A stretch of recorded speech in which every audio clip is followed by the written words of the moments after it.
tardes a todos. Muchas gracias por haber venido.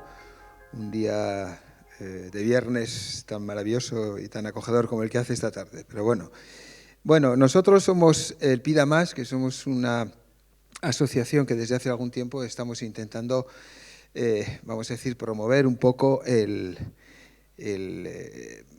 pensamiento crítico ante todos los impactos de comunicación que nos van llegando por ahí para que la gente pueda evaluarlos y a partir de ahí tomar la decisión que estime oportuna.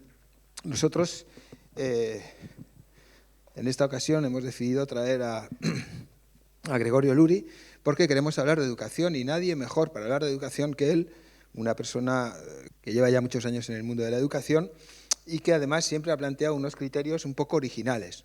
Entonces nos parecía que era muy interesante traerlo, una persona que además ha sido ya señalada por el propio gobierno de Navarra en un momento determinado con una distinción como la Carlos III, la medalla, y yo creo que, bueno, pues nada más que dar un aplauso a Gregorio y que nos empiece a comentar cómo ve las cosas.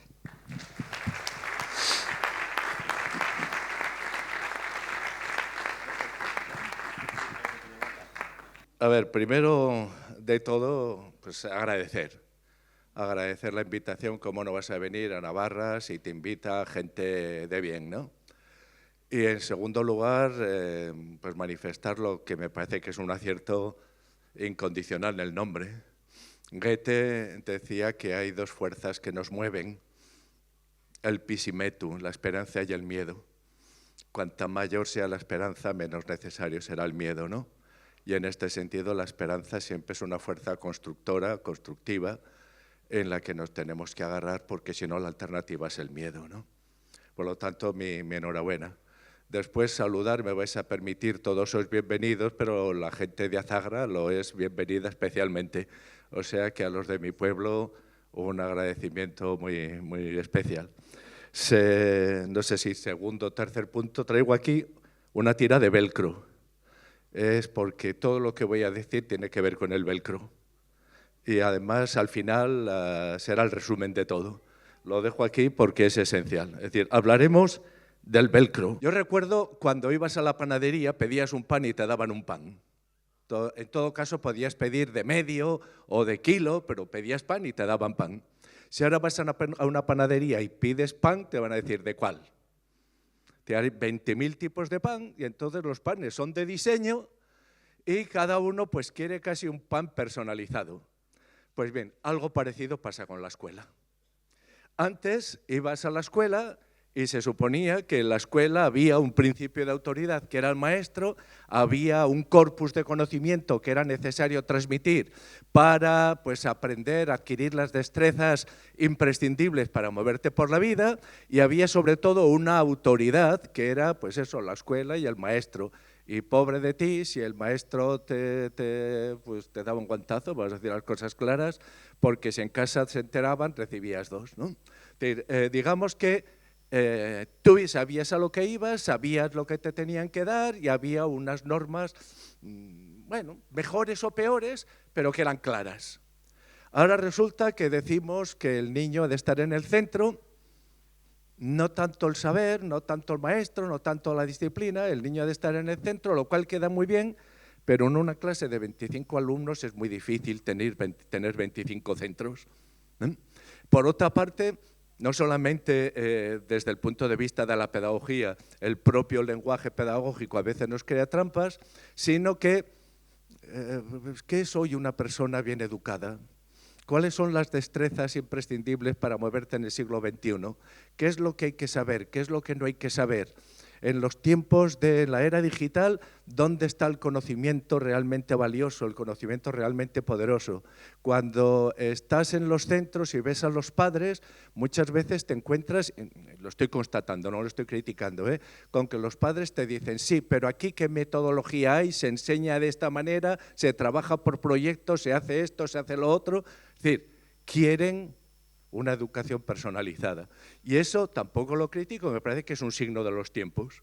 De los tiempos en los cuales, digamos, el ciudadano se considera con derecho pues, a adquirir o a presentarse como una persona singular con unas necesidades específicas que deben ser tratadas. Pero bien, dicho esto, vamos a ver cuáles son esas dificultades o esas perplejidades que parecen más notables y al mismo tiempo más singulares del momento actual de la educación y sobre las que no solemos pensar demasiado.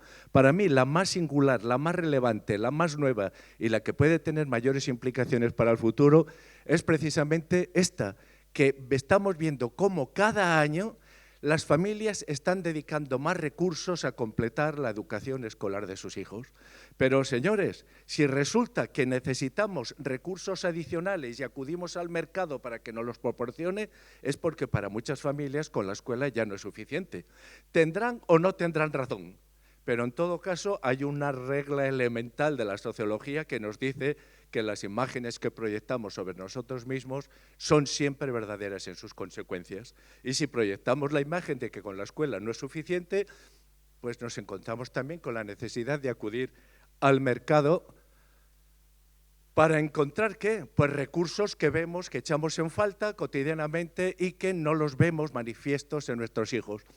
Por eso, y además, estamos viendo no solamente que se está cada año incrementando ese presupuesto, sino que además las familias ricas y las familias pobres piden cosas distintas como actividades extraescolares.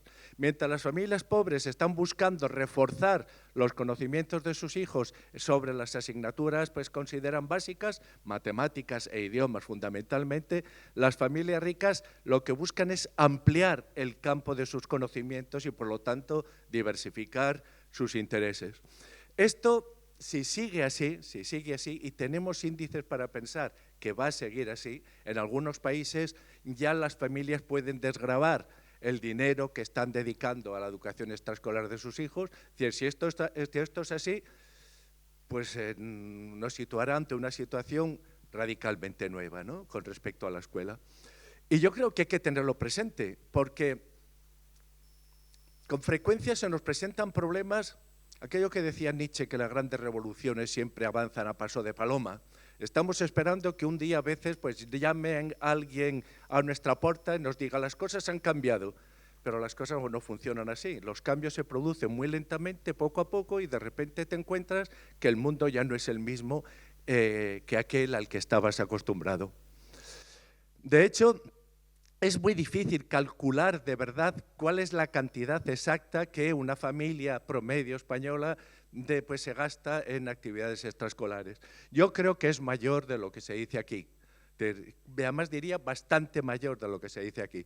En todo caso, si veis, pues básicamente nos encontramos un gasto considerable y en incremento que es en idiomas, en inglés básicamente, nos guste o no nos guste aceptarlo, un niño que puede entrar en el sistema educativo a los 3 años y sale a los 16, todos sabemos que si no tiene un complemento en su enseñanza de inglés, difícilmente va a acabar siendo un angloparlante, ¿no?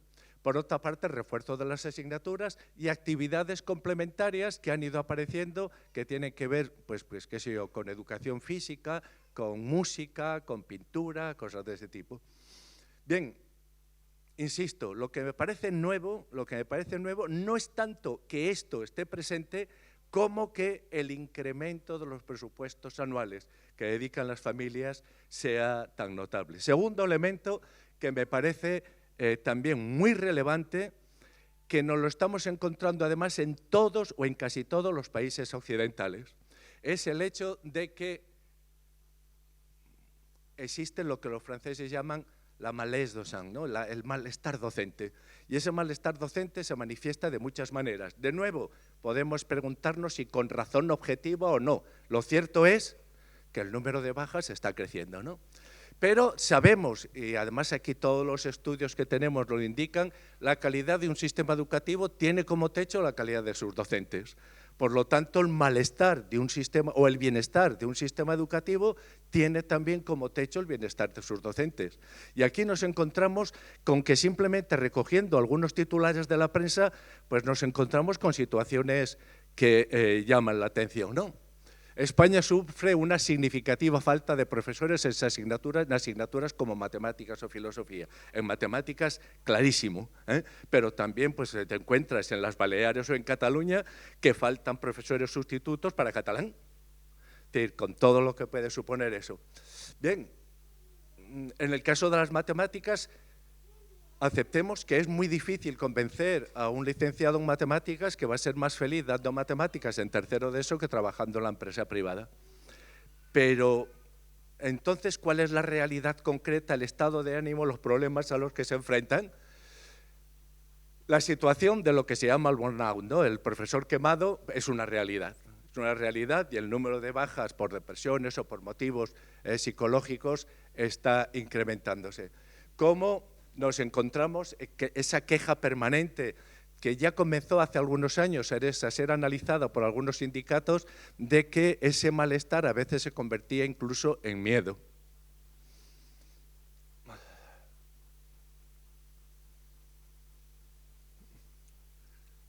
¿A dónde nos lleva esto? Yo creo que lo que nos debiera llevar primero es a presentar esta problemática en las propias facultades de pedagogía. Es decir, un profesor hoy ya no tiene suficiente con ser o con dominar la didáctica de las ciencias sociales. Tiene que también tener recursos para enfrentarse a la situación real con la que se va a encontrar. Y ese malestar docente, insisto, pues tiene repercusiones, primero presupuestarias notables. En algunas comunidades resulta que el número de profesores por plaza alcanza el 1,8, no porque todos estén de baja, porque hay también un incremento muy notable de toda la burocracia dentro del sistema educativo, ¿no? Pero está ahí. Y también es un hecho nuevo. Insisto que no es particularmente nuestro. Te lo encuentras en Francia, te lo encuentras en Italia, en Inglaterra están importando docentes de la Commonwealth porque en Inglaterra no se quiere ser. Te lo encuentras en Finlandia. En Finlandia, que se nos decía que era un país en el que cuidaba muchísimo a sus docentes y que los docentes son felices, nos estamos encontrando en los últimos años exactamente con una carencia. Te lo encuentras en Holanda, te lo encuentras en Bélgica. Es un fenómeno general. Por alguna razón, la profesión docente ha perdido el atractivo pues, que tenía cuando comenzaba yo. Yo recuerdo, perdone la confidencia, como mi madre me decía, mi padre se había muerto y ella me decía que al morirse o soñaba que se encontraba con mi padre en el más allá y que mi padre le decía, pero Gloria, ¿es verdad que tenemos un hijo maestro? Porque era lo máximo, que un hijo maestro, menuda, ¿no? Hoy, pues digamos que ese prestigio obviamente se ha erosionado. Tercer elemento que me parece ya de carácter político, pero muy notable, la creciente dificultad para generar consensos educativos amplios. Cada vez es más difícil ponernos de acuerdo sobre leyes de educación, no en España, en Francia. En Francia, de hecho, creo que pues desde De Gaulle para aquí no sé si ha habido un ministro de Educación que durase más de 2 años, ¿no? La erosión de los legisladores y de los gestores educativos es enorme, ¿no? Bueno, creciente dificultad de los consensos educativos, que a veces esta dificultad se manifiesta de forma que podríamos decir incluso paródica. Ahora veremos lo que quiero decir. Lo que es evidente es que, por una parte, la realidad se ha hecho compleja. Segundo, hemos hecho, y está muy bien hecho, del pluralismo un valor constitucional supremo, pero en tanto que valor constitucional supremo nos legitima para decir, hey, yo quiero otra cosa, ¿no? O yo defiendo otra cosa, o yo planteo otra cosa. Y ahí es donde los consensos acaban debilitándose. Fíjense, un ejemplo que me parece muy claro de lo difícil que es generar consensos educativos. Ustedes saben que en la Comisión Europea, cuando se encuentran con un problema que resulta difícil de conceptualizar, lo que hacen es crear un grupo de expertos para que les defina pues, aquello que quieren clarificar. En este caso, se creó un grupo de expertos, pueden encontrar los interesados, si buscan el número del informe, es fácilmente accesible. Se creó un grupo de expertos con un objeto muy concreto, y era, la Comisión Europea pedía que elaborasen una definición práctica de educación y formación de calidad, lo cual tiene algo de inquietante, porque eso quiere decir que la Comisión Europea no lo sabe. Y por lo tanto, que la cantidad de dinero que se gasta anualmente en proyectos educativos, pues aquello tiene un punto ciego. No te lo admiten así, pero lo que te admiten es necesitamos que nos definan esto. El grupo de trabajo se supone que los que estaban eran expertos y después de un año elaboraron el informe. ¿Cuál es la respuesta? Yo la esperé durante todo el año de verdad con auténtico interés. ¿Cuál es la respuesta? ¿Qué es una educación de calidad? Pues bien, señores, los expertos de la Comisión Europea nos dijeron ni más ni menos que lo siguiente. Primero, que no fue tarea fácil. Pero, señores, por eso os consideráis expertos. Eso lo puedo decir yo, lo pueden decir ustedes, no es una tarea fácil, pero alguien que se presenta como experto no puede comenzar el informe diciendo que la tarea que se le ha encomendado es difícil. Entonces, vaya, me parece a mí. Segundo, los resultados no siempre son transferibles. También lo sabemos, que lo que funciona en Navarra no necesariamente funciona en Mallorca o en Cádiz. Es decir, eso es una obviedad. Lo que funciona con un hijo no te funciona con otro. Lo que funciona en tercero A no funciona necesariamente en tercero B. Lo que funciona con el profesor de matemáticas no necesariamente funciona con el profesor de ciencias sociales. Es decir, es una obviedad para la cual tampoco hacía falta un grupo de expertos. Por último, es extremadamente difícil distinguir qué define una inversión de calidad en educación. Este es el resumen. Yo, honestamente, creo que lo que tendrían que haber hecho es devolver el dinero que habían cobrado. Porque, en fin, pero esta es la situación. Esta es la situación. Cuando te encuentras pues en aquellos centros de poder que parece que tienen las ideas claras, pues resulta que las ideas no están tan claras como sería consolador que las tuviesen. Durante años se nos ha estado insistiendo, de una manera y de otra, que fuese cual fuese nuestro problema educativo, la solución era Finlandia. Bien es cierto, y esto estoy orgulloso de hacerlo, que desde el primer momento, cada vez que aparecía un estudio PISA, yo escribía un artículo en el que decía Soria tiene mejores resultados que Finlandia, porque siempre los ha tenido. Soria siempre ha tenido mejores resultados que Finlandia. Entiendo, qué sé yo, que cuando el presidente de la Generalitat y la consejera de Educación de Cataluña pues hicieron un viaje, tiene más glamour viajar a Finlandia que a Soria. Lo entiendo. Pero si quieres aprender, quizás vas a aprender más de lo que hacen en Castilla y León que de lo que van a hacer en Finlandia, que es un clima cultural y desde luego físico y geográfico notablemente distinto al nuestro, ¿no? Pues bien, el propio gobierno finés creó, a partir de los, sin duda, excelentes resultados que tuvieron en PISA durante unos años, especialmente en comprensión lectora, creó toda una campaña de promoción de la imagen nacional. Y las personas que iban relevantes les pagaba el viaje y el hotel. Si eras un particular, eran las escuelas las que te cobraban. Y a veces cobraban 1.000 euros por persona por ir a visitar el centro e informarte y tal. El caso es que lo que es cierto, lo que parece indudable, y los testimonios están ahí, que los mismos fineses nos decían que su sistema nos explicaba o nos ofrecía las claves para mejorar cualquier otro sistema educativo, y este señor, Andreas Schleicher, que es el factotum de PISA, en la cabeza pensante detrás de PISA, nos insistía también en que si queríamos preparar a nuestros alumnos para el siglo XXI, el modelo a seguir era Finlandia. Eso lo sabemos todos, durante muchos años la respuesta a nuestras inquietudes era Finlandia, Finlandia, Finlandia. ¿Qué ha pasado? Pues miren, en primer lugar, el último estudio de PISA apareció el 5 de diciembre del 23. Unos meses antes, de hecho bastantes meses antes, en enero, el propio gobierno finés publicó este informe. Y en este informe eran extraordinariamente críticos con su propio sistema educativo. Y de hecho planteaban una pregunta que no se la habían planteado hasta ese momento, pero que a mí me pareció muy, muy llamativa, porque decían, nuestros buenos resultados han sido indudables, sobre todo alrededor del 2012, los datos de Finlandia del estudio de PISA que aparecían alrededor de esa fecha. Pero no sabemos si los buenos resultados se deben a las metodologías que estamos aplicando o al eco de las metodologías antiguas.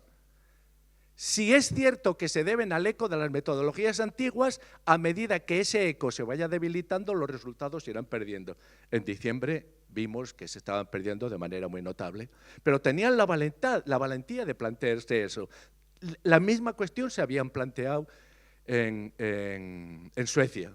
Bueno, Señalaban problemas, señalaban pérdida de conocimiento, señalaban que los alumnos fineses a comienzos de los 20 habían perdido como mínimo un curso en lo que hace referencia a los conocimientos con los de 10 años antes y que la situación era preocupante. De esto no se hizo para nada referencia en ningún, al menos que conozca yo, en ningún medio español. Pero fíjense, resumiendo mucho la cuestión, fíjense lo que pasó en Finlandia. Los datos que hay aquí es una clave mía personal, porque como hay tanto número y tanta cifra y tanta consideración en los informes PISA, yo estuve buscando desde el principio alguna manera de clarificarme todos esos datos y todos esos resultados. Enseguida vi que había que fiarse solo de los datos en matemáticas, que en los datos de comprensión lectora se hacían trampas, y de hecho que en España hacíamos trampas con los resultados, que los datos de ciencias eran más fiables, pero menos fiables que los de matemáticas. Los datos de matemáticas o la prueba de matemáticas de PISA me parece una magnífica prueba que está evaluando no tanto los conocimientos de matemáticas como el tipo de pensamiento que ha de poner de manifiesto un niño para resolver, estamos hablando de 15 años, para resolver problemas de matemáticas de dificultad creciente. El tipo de pensamiento. Y además los resultados los ofrece en 7 niveles, de tal manera que los 2 niveles inferiores, la misma OCDE dice, los alumnos de 15 años que están en los 2 niveles inferiores están incapacitados para moverse en un mundo complejo como el nuestro. Los alumnos de los 2 niveles superiores son los que son capaces de pensar con conceptos, con hipótesis, de manera formal, abstracta, de hacer inferencias, etcétera. Es decir, como la misma OCDE dice, son los alumnos que están capacitados, tienen recursos y tienen destrezas para moverse en un mundo complejo como el nuestro. Entonces yo lo que hice es, ¿qué pasa si sumamos los 2 niveles superiores y los 2 niveles inferiores? ¿Qué pasa? En este caso, la primera cifra, fíjense, PISA 2009. Ese 22 quiere decir que en el 2009 en Finlandia el 22% de los alumnos fineses estaban en las 2 franjas superiores. El 22%. ¿Qué ha ocurrido? Del 2009 al 2015, del 22 se pasó al 16 y en el último al 9. Es decir, ha habido un declive muy marcado. Pero para mí lo que es significativo es que ese declive de los alumnos de las franjas superiores viene claramente, la sensación general, no reforzada como sensación negativa por el aumento del porcentaje de alumnos de las 2 franjas inferiores. En 2009 eran únicamente el 8% de alumnos los alumnos fineses que estaban en las 2 franjas inferiores. Del 8 se pasó al 12 y del 12 al 29. Bueno, aquí cualquier persona que tenga interés por el mundo de la educación, esto lo tiene, me parece a mí, y perdonen ustedes si creen que soy un ingenuo, pero me parece a mí que eso tiene un interés. ¿A qué ha pasado ahí? ¿Qué está pasando? Tenemos que seguir considerando que Finlandia tiene todas las respuestas a todos nuestros problemas.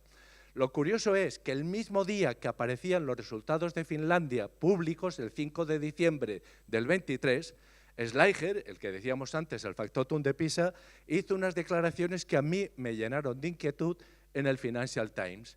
Y exactamente decían, fíjense, el que había estado escribiendo aquellos libros diciendo que Finlandia era la respuesta a todos nuestros problemas. Primero, en los países ricos los estudiantes se han convertido en consumidores y los profesores en proveedores de servicios. Y vas por las escuelas y te afirman que mucho de esto hay.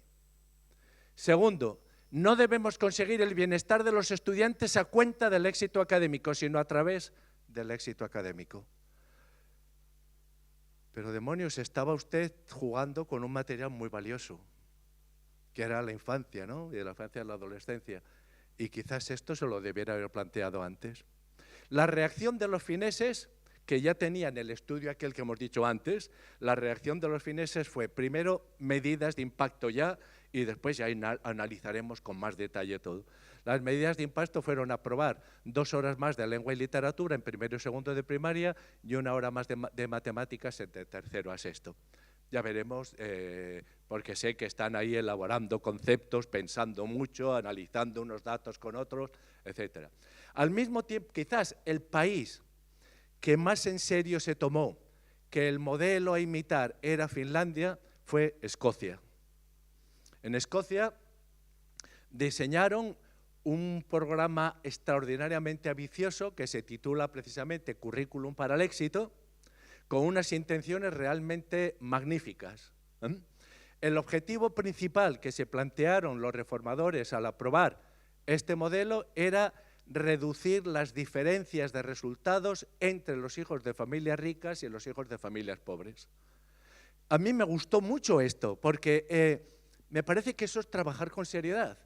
No te conformas solo con tener buenas intenciones, sino que dices, y esas intenciones se van a ver cuantificadas de esta manera. Con lo cual tenemos un criterio para saber si nuestras buenas intenciones se corresponden con los hechos o no se corresponden con los hechos. ¿Qué ha pasado? Pues señores, ha pasado que ha sido un auténtico desastre. Es decir, que en Escocia no solamente no se han reducido las diferencias entre los resultados de ricos y pobres, sino que se han incrementado. Bueno, pues también debiéramos encontrar aquí algún elemento de reflexión sobre la situación que estamos, ¿no? Al mismo tiempo te encuentras, si sigues los debates internacionales, y a mí para eso soy extraordinariamente curioso, te encuentras con que se están poniendo en cuestión precisamente algunos de los principios que sostenían la pedagogía finesa o la escocesa, ¿no?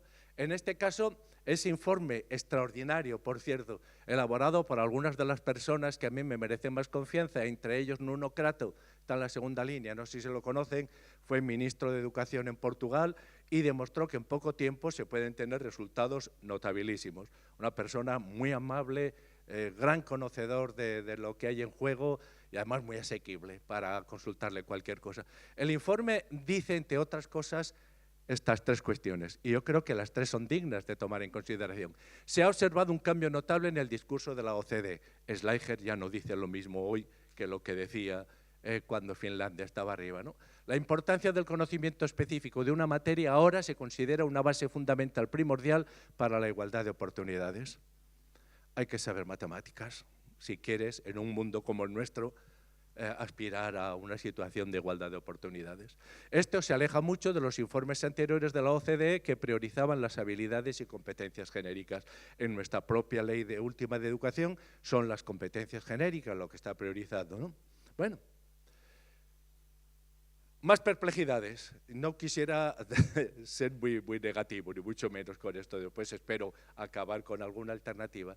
Pero me parece real, en una situación como la nuestra, en la que vivimos, nos guste o no nos guste, en una realidad digital, hace unos años se nos decía que las pantallas eran la respuesta a todos nuestros problemas también, y ahora las hemos convertido en una amenaza para la salud de nuestros alumnos, ¿no?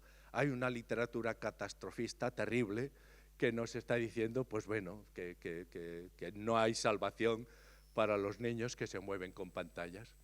Además, en el caso de esto me parece curioso. Miren,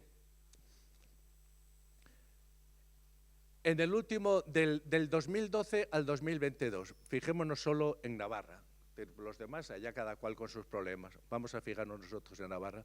Desde 2012 al 2022, nuestros alumnos han perdido 24 puntos, que según los datos de la OCDE equivaldría a un curso escolar. Bueno, cuando analizas esto, no es fácil, es muy fácil tener impresiones, es muy fácil tener intuiciones, es muy fácil tener opiniones, es muy difícil analizar con rigor por qué, a qué se debe esto. Pero en todo caso me llamó la atención que el otro día en El País se decía que los alumnos que apenas usan tecnología en clase llevan medio curso de ventaja. Y además se apuntaba en el caso de los resultados del País Vasco y Navarra como esto. ¿Qué pasa aquí? Pues de nuevo te encuentras con que aquello, no sé si recuerdan ustedes de un político italiano de la democracia cristiana, Giulio Andreotti, que cuando le preguntaban por la política española siempre decía manca finezza, le falta finura en el detalle, al analizar. Yo creo que nos sigue faltando finezza. ¿Por qué? Porque antes de andar prohibiendo nada, busca información, analiza y te puedes encontrar que igual esto que decíamos hace poco no es creíble. Lo que se decía que la fuente del conocimiento es Internet, señores, no. En Internet se decía, está todo, pero ese es el problema, que está todo. Está lo bueno, lo malo, la mentira, el insulto, está cómo construir un soneto y cómo hacer una bomba. Está todo y está todo revuelto. Pero podemos decir más. A medida que la información disponible aumenta, la información en sí misma va a tener menos valor. Lo que importa es el criterio para seleccionar la información pertinente. Y el criterio o está en mí o no está en la pantalla. Es decir, la información, la educación en el criterio es hoy, digamos, que un imperativo casi categórico. Bien, pero lo que les quería decir es, si realmente las pantallas en sí mismas fueran las causas de los males, ¿qué hacen en Singapur llevando adelante un proyecto de digitalización a fondo de la educación y de la sociedad y están en el top of the top de los resultados de Finlandia? Es decir, ¿por qué no se manifiesta? ¿Qué pasa aquí? ¿Qué está pasando en Estonia, el país más digitalizado de la OCDE, donde se fomenta pues, el trabajo con smartphones en las aulas y no hay desde luego los debates que tenemos con la virulencia que tenemos aquí no los tienen allá? Pero es que además en estos momentos están llevando a cabo un proyecto de introducción de la inteligencia artificial en las aulas, que además es un proyecto muy ambicioso, muy caro, que se está sufragando a un 50% por el Estado y las empresas privadas y que, bueno, pues está teniendo buenos resultados. ¿Qué está ocurriendo? A mi modo de ver ha ocurrido que, es cierto, los smartphones, no tanto las pantallas, no tanto el móvil en general, sino específicamente los smartphones, nos complican la asistencia en las aulas y en los centros educativos. Pero es cierto que hay centros que saben gestionar esto y hay centros que no. Quizás antes de prohibir nada se tendría que haber dicho qué es lo que están haciendo los centros que saben gestionar esto, ¿no? Bien, sigamos. En los tiempos que decíamos que, bueno, que había que mirar al futuro, que el siglo XXI iba a ser totalmente distinto, se comenzó a hablar de las competencias que eran necesarias para el siglo XXI y se abandonó un poco la importancia del talento. Yo tengo en casa una carpeta enorme con recortes de noticias, normalmente de personas del mundo empresarial que decían cosas de este tipo. El 65% de los niños que hoy empiezan la primaria van a trabajar en empleos que aún no existen. Eso que ha circulado por activa y por pasiva en todos los medios y desde luego en las facultades de pedagogía ha tenido un poder erosionador de las convicciones pedagógicas enorme, enorme.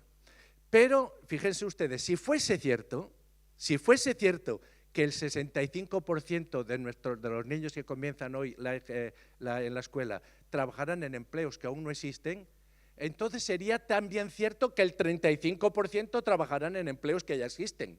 Y también habría que atenderlos, ¿no?, a ese 35%. Pero lo que llama la atención es ese 65%. ¿De dónde sale? ¿Quién tiene la sagacidad suficiente como para ir al futuro, a analizar lo que está pasando en el futuro y volver al presente con un 65%? ¿De dónde ha salido eso? Bueno, un informe de la OCDE sobre los trabajos del futuro decía que tenía pruebas de que esto era así, pero no las presentaba. La única institución que conozco yo que dijo de dónde obtenía los datos fue el Banco Mundial, que después de decir lo mismo, que esos trabajos pues no existen ya, o sea, aún no existen, nos remitían una nota de pie de página a esto. ¿Y esto qué es? Pues señores, es un YouTube de dos amigos que están hablando, pues aquello de don Hilarión en la verbena de la Paloma, ¿se acuerdan? Hoy los tiempos se adelantan, que es una barbaridad. Pues eso es lo que están diciendo. Y cuando se les pregunta, ¿y ese 65%? Pues se nos ocurrió un 65% porque no pensaban que eso iba a tener la trascendencia que iba a tener. Bueno, y sin embargo se nos ha presentado como un dato categórico, sustantivo, objetivo, claro, y no tenía fundamento. Es decir, la escuela que está diciendo que tenemos que desarrollar el pensamiento crítico, a veces es muy poco crítica con ella misma. En esos tiempos en que había que estar mirando al futuro, en Valladolid, la Junta de Castilla y León, a mí me llamaron para ir a verla y me quedé pasmado. Todos estaban entusiasmados con el aula del futuro. Y yo pensaba, si yo fuese un niño de 12 años, lo primero que haría con unas sillas de ruedas es carreras por el pasillo. Yo que les diga, no me imagino una silla de ruedas estaría moviéndome de aquí para allá. A veces olvidamos algo que es muy elemental. Ser niños, tener mucha más energía que sentido común para controlarla. Hay un superávit de energía y un déficit de sentido común. Y no es una enfermedad, eso es ser niño, ¿no? Ser niño es hacer las trastadas y después darte cuenta que las has hecho. Y por eso precisamente aprendes a no hacerlas. Ser niño es cuando te dicen, ¿qué pasa? ¿Que si se tiran los demás por la ventana tú también te tirarías? Pues sí. Porque nos dirían, ¿todos para allá? Pues todos para allá. ¿Que no hay que robar peras? Pues ya sabes que no hay que robar peras, pero aquel señor de tan malas pulgas tiene unas peras en el peral y aquellas ramas tan altas que lo que es excitante es ir a comer aquellas peras, aunque son incomestibles porque están verdes y una manera de dedicarles el diente. Ser niño es tener mucha más energía que sentido común. Si pones a disposición de esos niños estas sillas, pues bueno, piensen ustedes lo que harían con ellas, ¿no? ¿Qué ha ocurrido con esta aula del futuro? Pues que en la actualidad, si van a Valladolid, verán que la utilizan para reuniones de profesores. En fin, digamos que parece como que el futuro ha perdido atractivo. Miren, volvamos a Pisa. Y ahora vamos a fijarnos también en los datos, o vamos a fijarnos exclusivamente en los datos de Navarra. Recuerden que el primer número era el porcentaje de alumnos excelentes. El segundo, de las dos franjas superiores. El segundo, el porcentaje de alumnos de las dos franjas inferiores. Del 2009 al 2022. ¿Cómo han ido evolucionando? Pues podemos decir que en Navarra, y aquí yo, por favor, no quisiera que esto se interpretase en clave política. Me da igual quién estaba gobernando en unos años o en otros. Aquí tenemos un problema pedagógico que hay que mirarlo con criterio pedagógico. Pero parece obvio que en Navarra, en el 12 y en el 15, algo se estaba haciendo bien. Porcentaje de excelencia, el 13, 15, 15, se baja al 11 y al 8. Porcentaje de alumnos de las dos franjas inferiores, 16, 14, 14 se bajó, 18, 20. 20 es un número crítico, porque eso quiere decir que 1 de cada 5 de nuestros alumnos al terminar la educación obligatoria sale de la escuela sin las competencias básicas que la OCDE considera que son necesarias para moverte en el mundo. Bien. Insisto, no es mi papel, ni quiero, ni pretendo decir a quién lo hacía bien, a quién lo hacía mal. Lo que hace falta es enfrentarse a los hechos, analizarlos, ver qué ha estado pasando y ver cómo se les da respuesta. Pero es que hay otro dato que a mí también me parece muy significativo. Si vemos la diferencia de resultados entre colegios públicos y colegios privados, aquí tienen en matemáticas, en lectura y en ciencias. En el caso de Navarra, y yo diría que en el caso de Navarra es de una comunidad que al menos que yo tenga constancia no se han hecho trampas, es decir, que los datos son fiables en comprensión lectora y en ciencias, pero fíjense, en Navarra quiere decir, ese menos 29 quiere decir que en las escuelas concertadas, los alumnos de las escuelas concertadas obtienen 29 puntos más en matemáticas que en las públicas, 41 puntos más en lectura que en la pública y 33 puntos más en ciencias que en la pública. Si a eso añadimos que en general las chicas tienen mayor puntuación que los chicos en comprensión lectora, aunque no tanto en matemáticas, pues podríamos decir, ¿cómo es nuestra escuela, la escuela de Navarra? Muy buena para las chicas de la concertada. Menos buena para los chicos de la pública. Y esos son los datos que tenemos ahí. ¿Que no gusta oírlos? Pues señores, es lo que hay. Y tendremos que tener la valentía de enfrentarlos. Dicho esto, no quisiera de ninguna manera acabar con la sensación de que nos estamos flagelando, que estamos perdidos. Sí que hay una desorientación clara, Pero me parece que en situaciones de desorientación, aquello que decía San Ignacio, ¿no? En tiempos de turbulencia no hacer mudanzas, yo lo planteo de otra manera, en tiempos de turbulencia serenidad. Serenidad porque necesitamos recoger datos, analizar, comparar, ver lo que tiene buenos resultados aquí, ver lo que tiene buenos resultados allá. Yo estoy planteando aquí, le recojo 10 propuestas que no son mías personalmente, no son las que Gregorio Luri hubiera planteado aquí como suyas, sino que me parece que son las que hoy internacionalmente están siendo más debatidas. Y en este sentido es lo que me parecen pertinentes. La primera, recuperar la centralidad del currículum. Es decir, en nuestras escuelas estamos cayendo en una anarquía metodológica muy clara. Es decir, los métodos, cada escuela tiene uno y es muy difícil comparar unos con otros.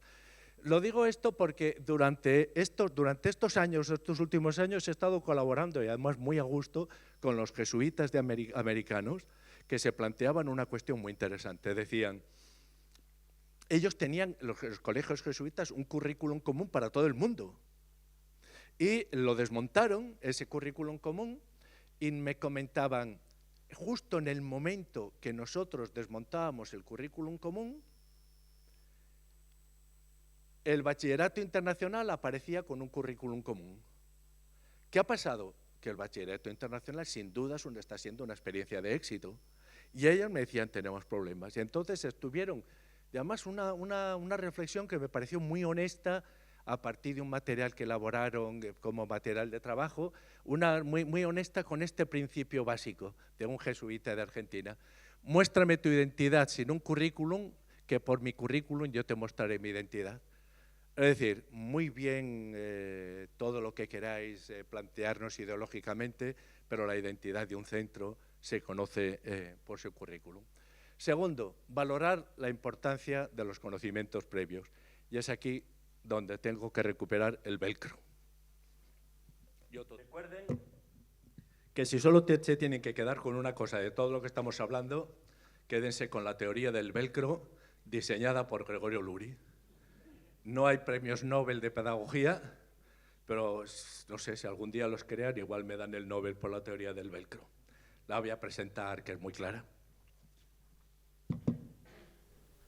Todos saben lo que es el velcro, ¿no? Lo abres y en un sitio hay unos ganchitos, allá unos enganches, y en otro sitio hay unos filamentos. ¿Sí? Y tienes una curiosa peculiaridad, y es que si intentas enganchar el velcro por la parte lisa, no hay manera de que se enganche. Si intentas enganchar los filamentos por la parte lisa tampoco. Ahora bien, si intentas enganchar los ganchos con los filamentos, esto funciona de maravilla. Pues bien, ¿saben lo que quiere decir esto? Esos ganchitos son los conocimientos previos que tiene un niño. Cuanto más conocimientos previos tenga, más difícil será adquirir conocimientos nuevos, porque más enganches va a tener para lo nuevo. Eso es lo que se llama, de manera pedante, lo que llama la psicología cognitiva, pues la teoría de la carga cognitiva. Si no tienes enganches, si estás aquí liso, me permite que me ponga pedantísimo. Julio César comienza la guerra de las garras diciendo Galia is omnis divisa in partes tres quam unum incolum belga altera coetánea omnes appellant. Si saben latín, dirán, que te has fallado la última frase, que no es exactamente así. Si no saben latín, no tienen ni idea de lo que estoy hablando. ¿Por qué? Porque les faltan ganchos. Les faltan ganchos para conectar lo que ya saben con lo nuevo. ¿Sí o no? Les faltan ganchos. Por lo tanto, señores, el currículum, en definitiva, no es sino la manera que nosotros, como centro educativo, les proporcionamos a nuestros niños ganchos para conectar con lo nuevo. Y esto que es tan simple, tan elemental, tan básico, tan de andar por casa, es la clave de todos nuestros problemas. Que, ¿cómo vamos a aprender algo? Me voy a poner aún más pedante que antes. Como dice Platón en el Timeo, ton eigen esikukejon. Dice, ¿a dónde va este? Pero si no, estamos hablando de Platón. On, toon, es onton, el ser, el ente. Toon, ¿qué estoy haciendo ahora? Estoy explicando y en esta explicación intento conectar lo nuevo con lo que ya saben. El ente, el ser, toon, ahí, lo eterno, lo que es siempre. Lo que es siempre, génesis, origen, nacimiento, no, ejon, tiene. Lo que siempre es, no ha tenido origen. Dicen, vale, pues entonces estamos conectando a partir de Génesis, a partir de tal, de una cosa con otra. Tendremos más éxito o menos, pero la clave de la didáctica es, fíjense que esto es fácil de explicar, o sea, fácil de mostrar y más difícil de hacer. ¿Qué pasa cuando, imagínense que ustedes vienen aquí con la mejor intención del mundo y se encuentran con que yo voy a dar una charla diciéndoles que Pamplona es la capital de Navarra? Pues dirían, este tío nos está tomando el pelo. ¿Qué pasa? Que la dificultad de conexión es cero. Ya lo saben, no están aprendiendo nada. Es decir, cuando no hay posibilidad de conexión porque lo nuevo ya está integrado en lo que sabes, la clase es un aburrimiento. No te están diciendo nada nuevo. Pero si les hablo en latín, aquí las cosas se nos complican. ¿Por qué? Porque entre lo que saben y lo que les estoy ofreciendo hay una distancia excesiva. Por lo tanto, la didáctica es el arte de situar lo nuevo a la distancia justa de lo ya sabido por el niño. Eso es. Ya le pueden dar ustedes todas las vueltas, todos los métodos, todo lo que les dé la gana, que todo se reduce a eso. Y eso, a mi modo de ver, es lo que hemos olvidado en muchas de nuestras escuelas. Es decir, la importancia del conocimiento. La teoría del velcro. Acuérdense, la teoría del velcro, pero acuérdense de su autor. Esta teoría inicialmente la llamaba de otra manera, la llamaba la teoría Hola, de la revista Hola. La revista Hola me parece pedagógicamente un hecho tan fascinante, un hecho extraordinariamente fascinante. Piensen ustedes, si nosotros la cantidad de información que aparece cada semana en la revista Hola, la contabilizásemos en términos de bytes, y entonces cogiéramos un número equivalente de bytes con información escolar y construyéramos un dossier semanalmente para cada niño y le presentáramos al niño la misma cantidad de información, pero no hablando de los amores de los reyes, de tal, de cual, sino de información de geografía, de historia, de inglés, tal cual, y les dijéramos, hay que saberlo todo en una semana. Pero atención, nada de técnicas de estudio. ¿Dónde se lee el Hola? Cuando vayas a la peluquería con un cacharro aquellos en la cabeza, cuando vayas en el autobús, en los sitios intelectualmente inhóspitos. Los padres se nos rebelarían y nos dirían, ¿aquí qué pasa? El esfuerzo que exiges a nuestros hijos es extraordinario. Pues bien, ¿por qué tiene éxito la revista Hola? Porque va introduciendo con gran sutileza la información nueva sobre la información sabida. Los que diseñan eso no sé cuántos sabrán de pedagogía, pero son unos genios de la pedagogía. Porque eso, vas viendo, ¿no? Al mismo tiempo que te repasa y escúchenme honestamente, ahora voy a ser frívolo al máximo. ¿Creen ustedes que es más difícil aprenderse la lista de los Reyes Godos que la vida amorosa, porque soy yo de Ana Obregón? A mí me parece más complicado lo segundo, porque hay vueltas, idas y venidas. Por lo tanto, la cantidad de información tiene que ver con esa capacidad de conexión. Esta teoría velcro o esta teoría Hola la podemos llamar, si quieren también, teoría mundo deportivo o teoría AS. ¿Cuántas veces te encuentras con una persona que si le preguntas la alineación del Betis en la temporada 55-56 te la va a decir automáticamente y a continuación te puede decir: yo es que no servía para los estudios porque no tengo memoria? ¿Qué ha pasado? Pues que el propio interés ha estado siempre reforzado con conocimientos nuevos que se enganchaban bien a lo que ya se sabía. Bueno, no me quiero extender, creo que todos me han entendido y que me parece que a veces nos perdemos en grandes teorías y olvidamos lo elemental, más elemental de la educación. La importancia de las prácticas reflexivas. Creo que los sistemas educativos de éxito no se limitan a hacer cosas, sino a evaluarlas con rigor. Y eso es la práctica reflexiva, ¿no? Entre los ejemplos de estas prácticas yo pongo que que me parece magnífico. Lo he seguido muy de cerca con unos resultados fabulosos. Los interesados en esto pueden buscar en Internet, The Writing Revolution, y además ya está, no sé si es el 2.0 o el 3.0 ha salido ya. Básicamente, y eso es lo que entiendo por prácticas reflexivas, para mí la innovación que cuenta es la que quiere dar respuesta a un problema que tenemos. Cuando estamos intentando dar respuesta a problemas que no sentimos como tales, nos liamos. ¿Qué pasaba aquí? Pues un día en la escuela New Dorms de Thailand, en Nueva York, una profesora en la sala de profesores dice: estoy harta. En los exámenes siempre les pido a los alumnos que me razonen las respuestas y nadie me razona nada. Me ponen frases triviales que no dicen nada. Cualquiera de nosotros que tiene experiencia sabe que algo de esto hay, ¿no? Y entonces otra profesora dice: y a mí me pasa igual, y a mí me pasa igual. Y entonces al cuarto dice: señores, igual es que no estamos enseñando a razonar. ¿Y cómo se enseña a razonar?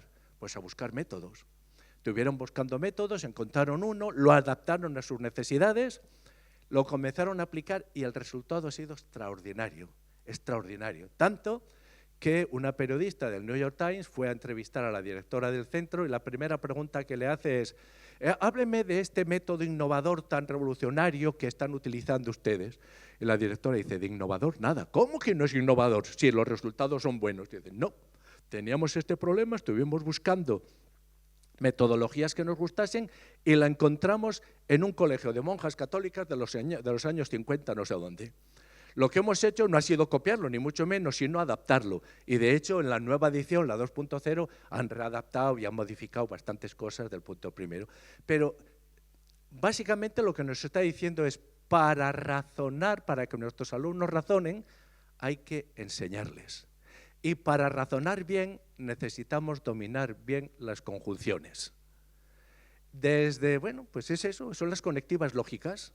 Hay que aprender a utilizar las conectivas lógicas y aparecen ahí una serie de ejercicios y actividades. Para mí esto es una práctica reflexiva y para mí esto es básicamente… Claro, yo entiendo que la palabra innovación tiene un sentido muy claro y sobre todo innovación disruptiva en el mundo de la empresa. En el mundo de la empresa no te puedes dormir porque cuando aparece un producto nuevo, habitualmente con ese producto aparece una nueva necesidad que cuando no existía el producto nadie sentía como tal. El móvil. Cuando no había móviles nadie sentía la necesidad de un móvil. Cuando aparecen no podemos vivir sin móviles. Es decir, el éxito de una innovación disruptiva no es tanto que crea productos nuevos, sino que crea necesidades nuevas. Entonces nos encantaría poder funcionar en la escuela de esta manera. Y a veces nos olvidamos, señores, que buena parte de las innovaciones fracasan. Que el que decide el futuro de una innovación no es el innovador, sino el consumidor. Que estamos jugando eso con personas y que hay que tener mucho cuidado con lo que estamos haciendo, ¿no? Bien, después si quieren podemos hablar de todas estas cosas. Intentando desarrollar la teoría Velcro, es decir, puntos de desarrollo de la teoría Velcro.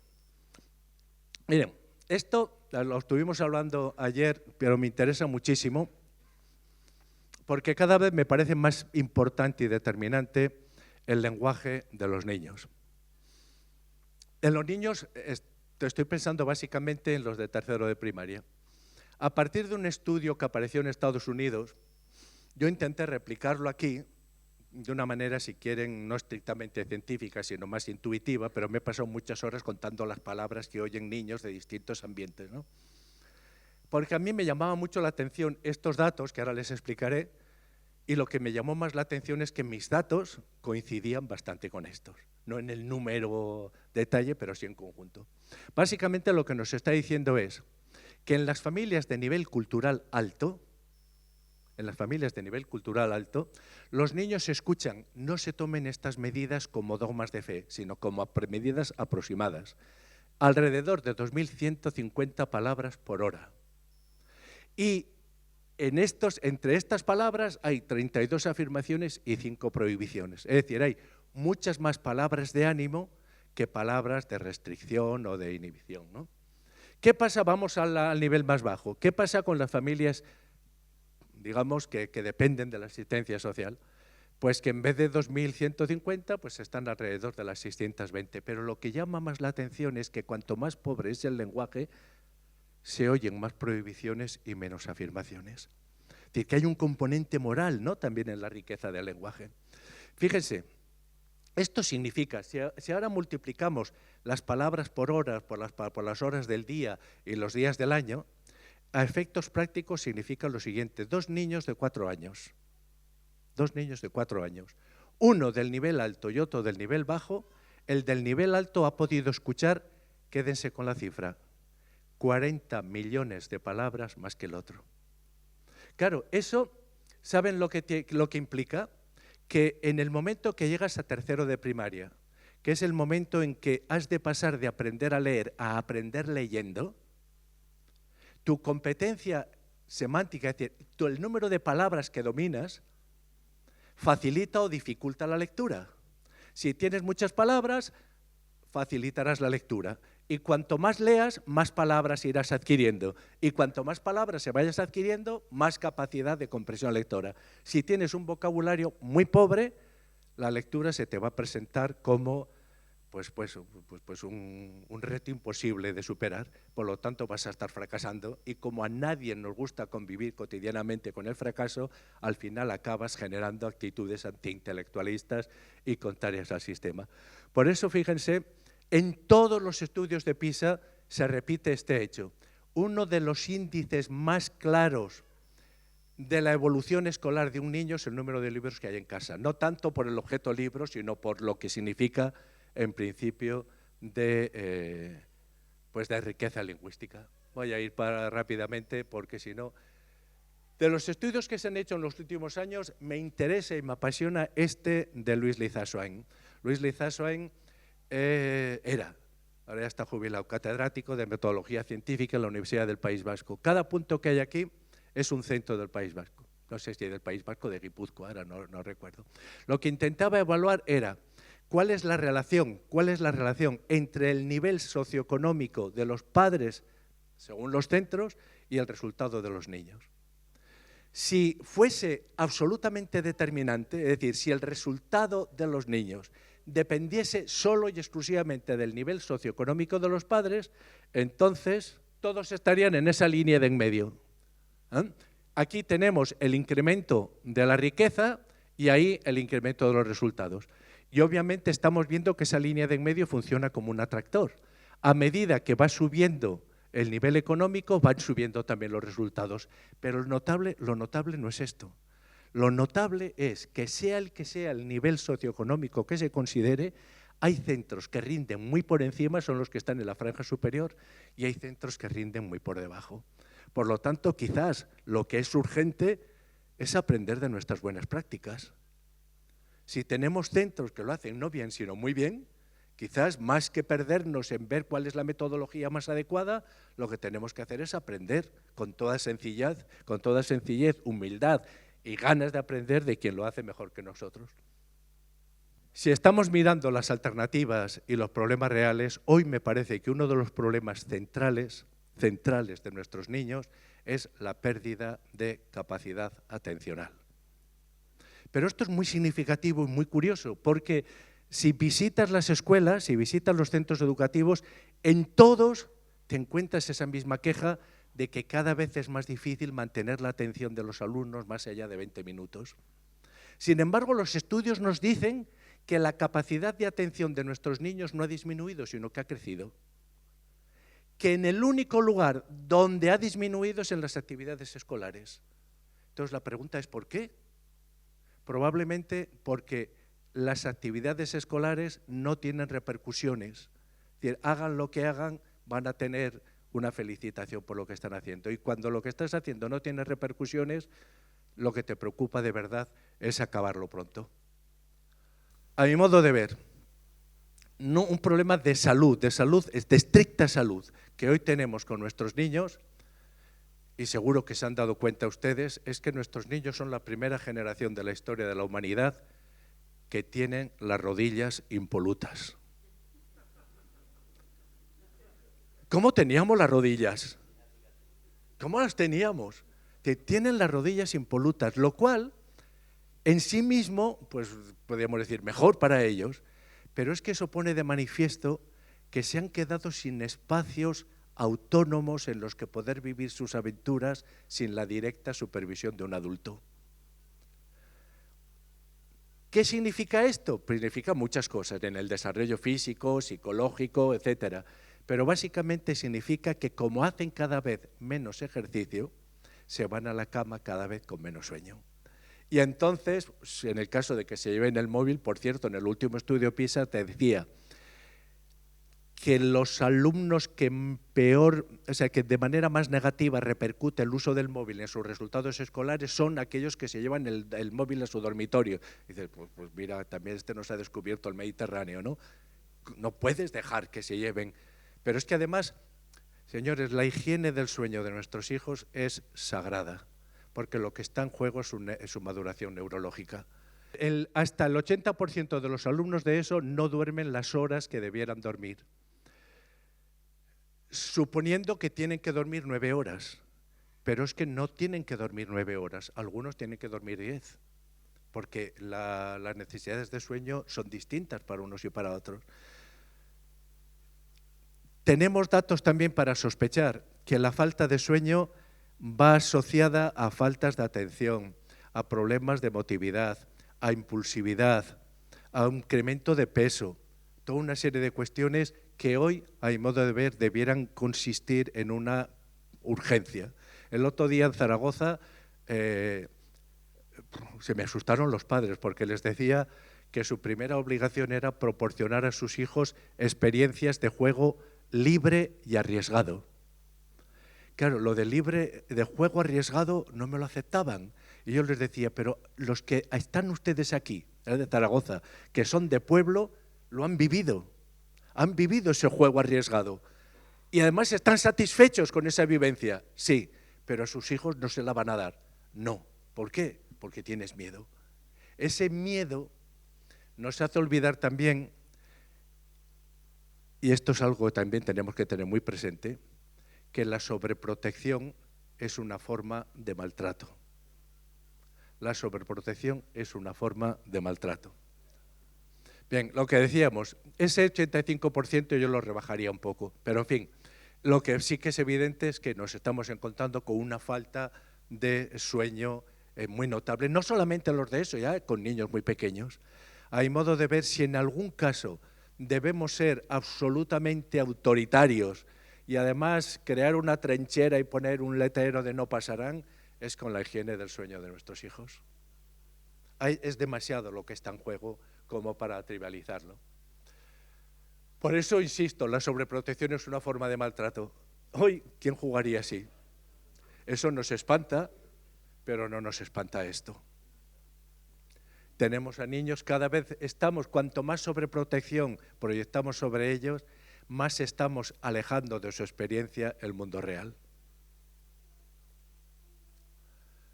Creo también que es imprescindible, entre las necesidades que estamos viendo imperiosas, miren, en todo es curioso, pero tanto en el Mediterráneo como en Hispanoamérica te encuentras un problema que comenzó a ser estudiado hace pocos años, que es lo que se denomina la ansiedad matemática. La ansiedad matemática es el presupuesto de que las matemáticas son dificilísimas. Más aún que un suspenso en matemáticas puede ser noble. Si vas a casa con un suspenso en literatura, es fácil que te digan en casa, pero hijo, que sos de empollar. Si vas con un suspenso en matemáticas, es fácil que te digan, yo también suspendía. Hemos dado por hecho que las matemáticas presentan una dificultad excepcional, cuando las matemáticas son un lenguaje. Galileo decía que es el lenguaje con el que nos habla la naturaleza. Y si no entendemos ese lenguaje, no escuchamos lo que nos dice la naturaleza, o mejor, no comprendemos lo que nos dice la naturaleza. Pero aquí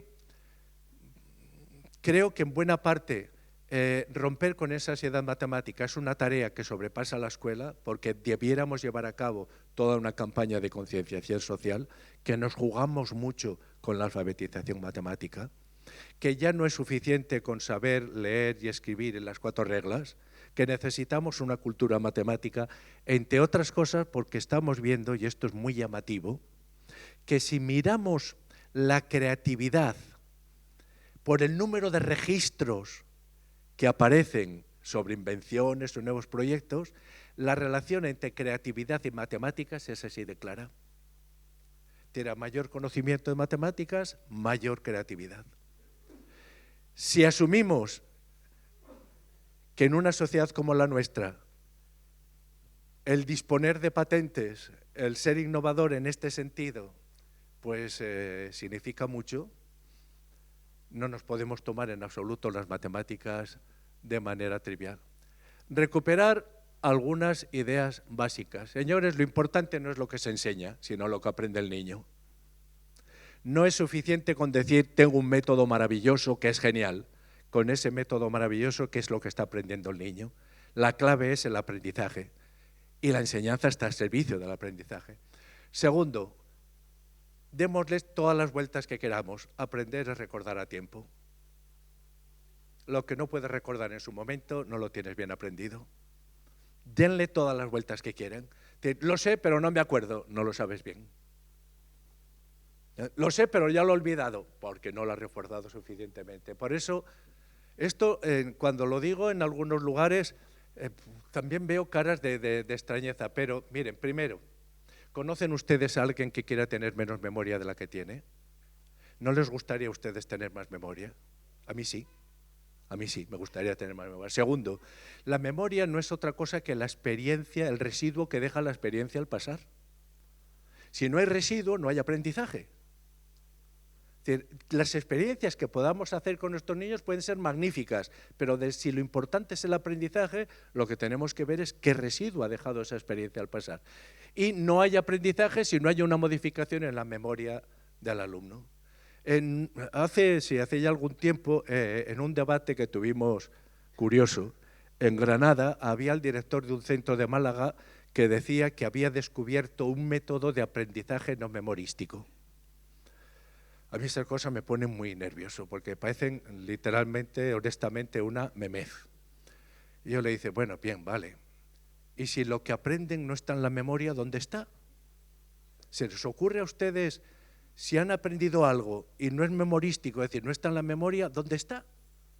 ¿En qué lugar? ¿Qué quiere decir aprender no memorístico? Es que no tiene... El hecho de que hayamos podido tener excesos de sobrecarga memorística sin significado, sin entender lo que entendía o lo que estamos estudiando, no nos debe llevar en absoluto a quitarle importancia a la memoria. De la misma manera que con frecuencia estamos diciendo que la motivación es el motor del aprendizaje, cuando las cosas funcionan exactamente al revés. El aprendizaje es el motor del interés. Por eso las investigaciones, y ya comienza a haber un número sustancioso de investigaciones sobre esta cuestión, sugieren que estamos pensando en la motivación al revés. El impacto de la motivación en el logro, en el aprendizaje, suele ser sorprendentemente bajo. El hallazgo más interesante es el fuerte impacto que el logro tiene en la motivación, y eso lo sabe cualquier deportista. Lo que realmente motiva es el proceso, el progreso. Si solamente vas para divertirte, pues por otra parte no deja de ser curioso que lo que exigimos en los gimnasios nos parezca abusivo en la escuela. De alguna manera esa cultura del esfuerzo que la encontramos clarísimamente en los fitness o en los gimnasios, parece que en la escuela seríamos despiadados si la pidiéramos. Insisto, el hallazgo más interesante es el fuerte impacto que el logro tiene en la motivación, pero el logro hay que objetivarlo. No se trata de darle una palmada. ¿Cuántas veces el niño sabe perfectamente que un elogio no merecido tiene sabor a desprecio? Por lo tanto, señores, con buenas intenciones no es suficiente, hay que conocer el oficio. Yo no sé si el que hizo esto era una persona técnicamente, un romántico genial, que tenía las mejores intenciones, pero la chapuza es una chapuza. La haga quien la haga y la haga con las intenciones que haga. Ocurre, y acabamos, está la penúltima, ocurre que con frecuencia la escuela, si yo la tuviera que definir de una manera muy sencilla, diría que es una institución noble e imperfecta. Y a veces ignoramos que las causas humanas nobles son también imperfectas, que no hay causas humanas que sean absolutamente perfectas. El problema es si no son nobles. A mi modo de ver, la escuela, como el sistema educativo, es de las instituciones más nobles que hemos creado, pero es imperfecta. Y no sabemos cómo tener éxito con todos nuestros alumnos, ni cómo conseguir que todos los claustros funcionen de maravilla, ni que las relaciones con las asociaciones de padres sean geniales, ni que conectemos con los inspectores y con la administración. Hay muchísimas cosas que no sabemos cómo resolverlas, pero es noble. Y como es noble, con frecuencia siente como una falta hiriente el hecho de no estar a la altura de lo que cree que debiera estar. Y como no está a la altura, con frecuencia se entrega a proyectos desquiciados. Y este es uno de ellos. Durante los años de la Guerra Fría, en Estados Unidos se desarrolló un protocolo según el cual, cuando sonaba una alarma en un centro educativo, eso quería decir, era un simulacro, ¿no?, de ataque atómico. Entonces los niños tenían que ponerse en fila, ir al aula y ponerse debajo de esos pupitres de esa manera. ¿En qué cabeza cabe que esta situación o esta postura puede proteger a un niño de una radiación nuclear?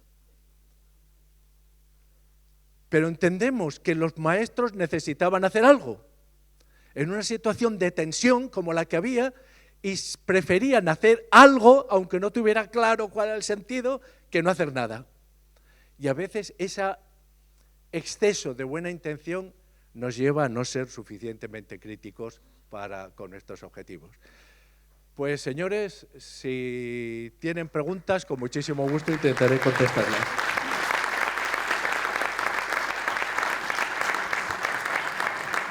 Bueno, pues muchísimas gracias, Gregorio. Ahora, si tenéis alguna pregunta, yo voy a ir pasándoos el micrófono y se los vais haciendo. A mí me gustaría, bueno, podría decir muchas cosas, pero una muy concreta. Me gustaría, no me ha quedado muy clara esa distinción entre el logro y la motivación. Porque una motivación puede ser la promesa de la consecución del logro, ¿no? Entonces, si puedes explicarnos un poquito mejor. Gracias. Tienes toda la razón. Te he ido demasiado rápido en ese punto, sin duda. Lo que quiero decir, mira, al menos desde Dewey, pronuncian los norteamericanos, se planteó que la clave del aprendizaje era el interés. Y llevamos décadas, no, llevamos más de un siglo diciendo que sin interés no hay aprendizaje.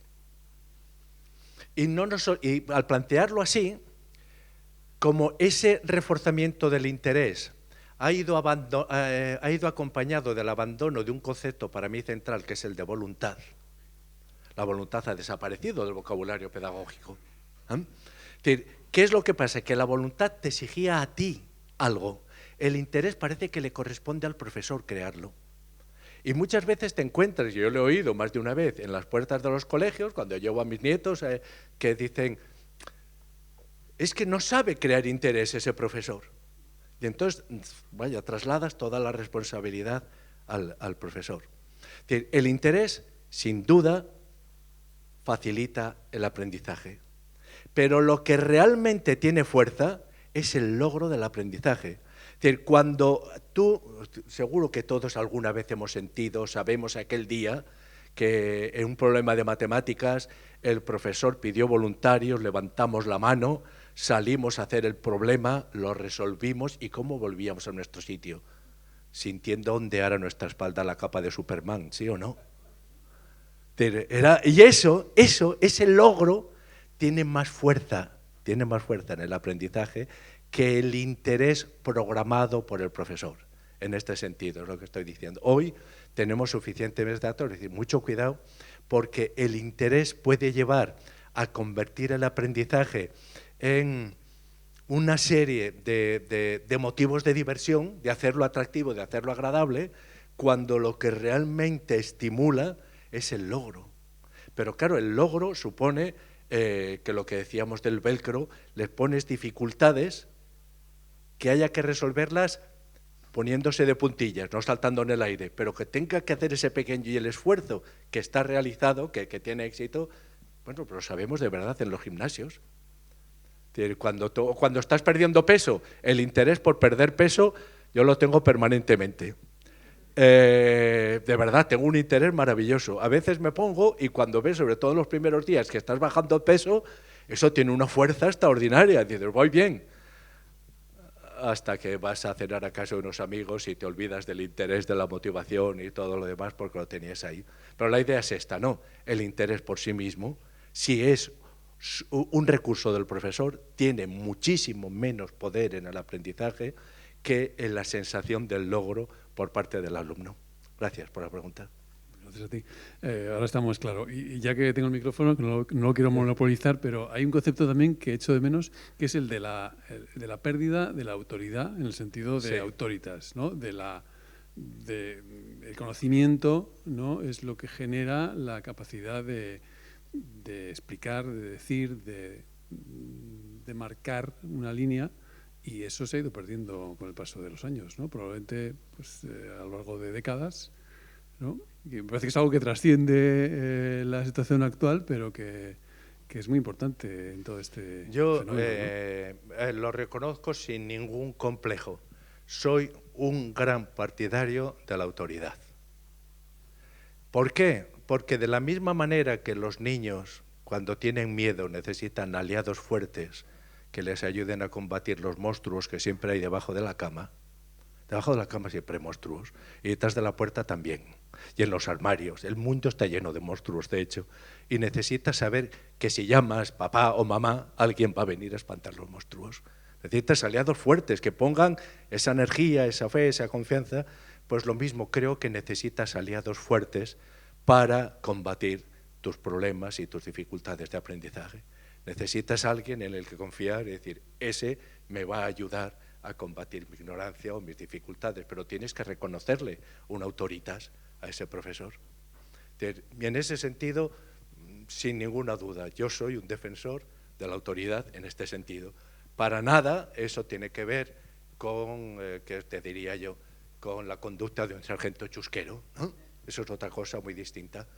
Pero esa autoridad concebida como la ayuda del aliado fuerte, pues además en todos los campos de la vida. Yo necesito, o sea, muchas de las cosas con las que estoy hablando, pues cuando las descubro o peleo un artículo o tal, pues lo que haces es llamar o le escribes un mail a ese amigo que sabes que sabe más que tú. Y dices, oye, pues que sí, Roberto Colón, catedrático de Psicología Diferencial en Madrid. Roberto, he descubierto esto, ¿qué sabes tú de esto? Entonces él enseguida me dice, pues mira, este estudio, me parece que es un chollo disponer de aliados fuertes que tienen, a los que les reconoces mayor autoridad que tú en un campo, que eso facilita la vida. Dos preguntas. Bueno, primero agradecerle el baño de sentido común y de experiencia que le avala. Pero eso nos viene a los azagreses del equipamiento de serie.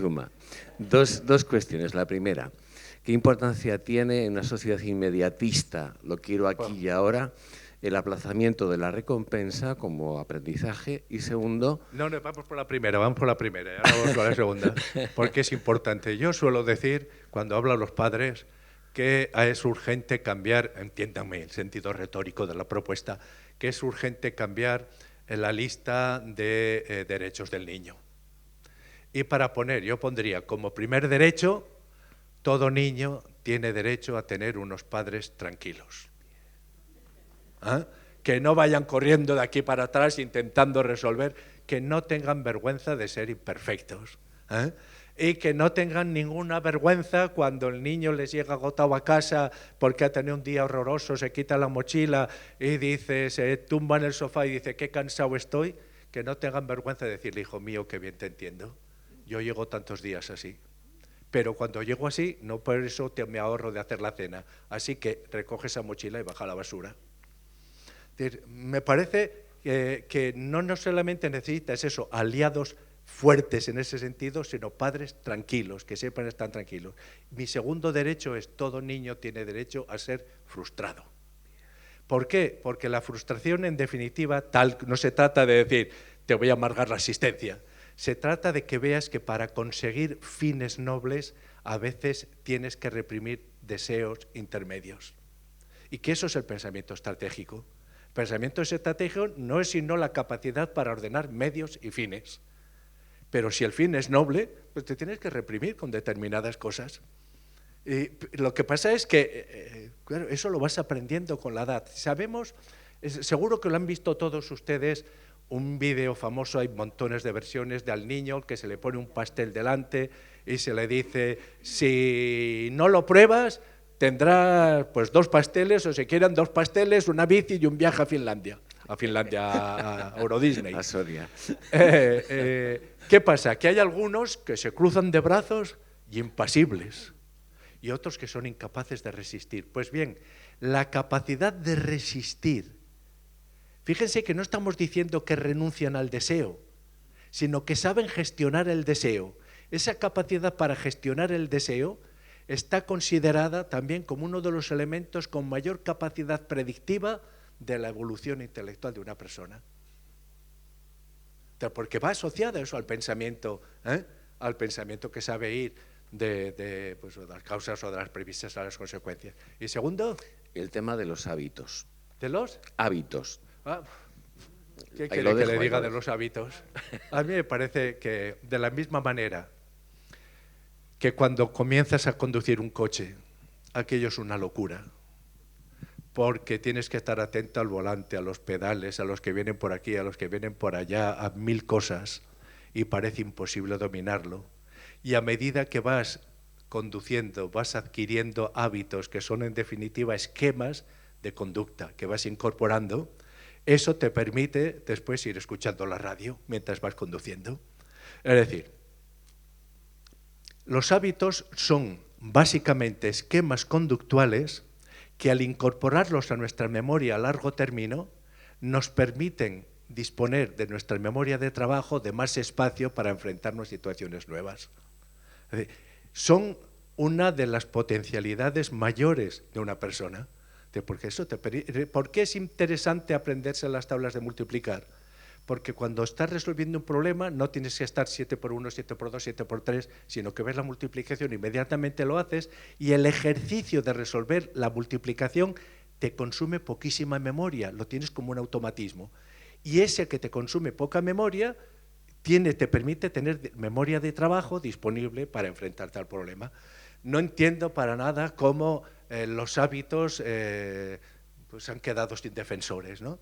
Pero en nuestra vida corriente los estamos utilizando continuamente. Pero a mí me parece que disponer del hábito, pues qué sé yo, de ducharse cada mañana es una buena cosa. O lavarse los dientes, o lavarse las manos de vez en cuando, o saludar a la gente, a los vecinos en el ascensor, que facilitan la vida. Sí, yo quería preguntarle qué podemos hacer con la práctica total desaparición de la atención en nuestras aulas. Porque todos estos análisis, la desaparición de la atención, todos estos datos que se analizan y que me parece apasionante y que es responsabilidad de nuestras autoridades, chocan con que ya podemos centrarnos en las matemáticas, ya podemos centrarnos en el lenguaje.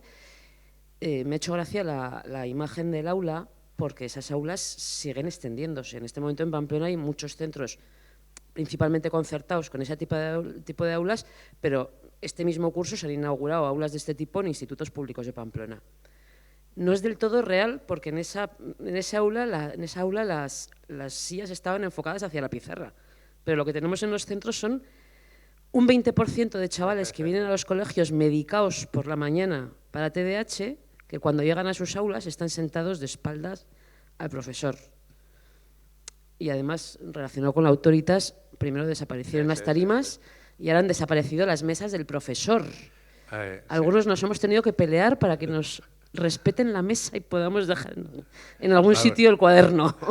Bueno, pero escuche, tenemos que terminar con optimismo. Sí. No hace mucho, todo tuyo. No hace mucho hablando con un sindicato en Costa Rica, que me decían, esto es un desastre, nadie nos quiere, nos trabajamos mucho, no sé qué, no sé cuántos. Y le dije, sí, pero el país está en sus manos, no en las de la ministra.